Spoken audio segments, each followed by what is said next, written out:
محکمہ wild life protection Jammu و کشمیر کی طرف سے جنگلات کے نزدیک اور جنگلی جانوروں کی پناہ گاہوں کے آس پاس رہنے والی آبادی کے لیے پیغام۔ جنگلوں میں اکیلے گھومنے پھرنے سے احتراز کریں، بہتر ہے کہ ٹولیوں کی صورت میں جائیں۔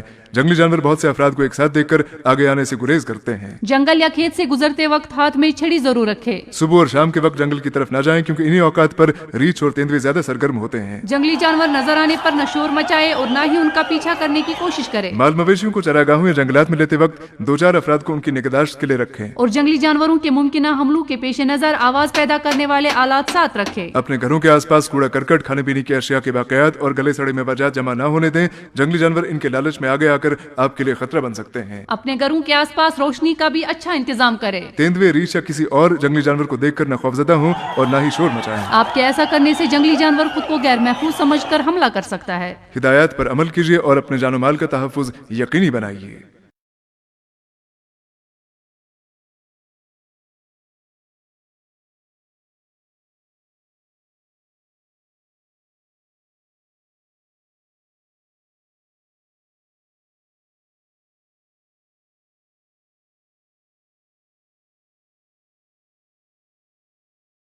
محکمہ وائلڈ لائف پروٹیکشن جموں و کشمیر کی طرفوں جنگلات کے نیڑے تے جنگلی جانوراں کی رہن والی جگہ کے آسے پاسے رہن والی آبادی واسطے پیغام۔ جنگلاں میں کھلا پھرن تھرن تو پرہیز کرو۔ چنگو یہی ہوئے گو کہ سارا گٹھا جائیں۔ جنگلی جانور زیادہ لوگاں نہ گٹھا دیکھ کے نیڑے نہیں آتا۔ جنگل یا باڑی تے لنگنا وقت ہاتھ میں سوٹی رکھنی ضروری ہے۔ سویرے تے شام کے وقت جنگل کی طرف نہیں جانو کیونکہ اسے وقت ریشتے تیندوے کو آنو جانو ہوئے۔ جنگلی جانوراں تک کے شور نہیں کرنو تے نہ ہی انہاں کا پیچھا کرنے کی لوڑ ہے۔ مال مویشی نہ چرن والی جگہ یا جنگل میں کھڑتے وقت 2-4 جنا نہ نال رکھیں۔ جنگلی جانوراں ور عملہ کے وقت اپنے کول کائے شور کرنے والی چیز رکھنی ضروری ہے۔ اپنے گھراں کے آسے پاسے روشنی کو اچھو خاصو انتظام کریں۔ تیندوے، ریچھ یا جنگلی جانور نہ تک کے ڈرن کی کائی لوڑ نہیں، نہ ہی شور کرنے کی لوڑ ہے۔ ایجا کرن نال جنگلی جانور اپنے آپ نہ غیر محفوظ سمجھی حملہ کرن پر مجبور ہوندا ہے۔ اپنے گھراں کے کول سڑی گلی میوہ جات تے کھان پین کی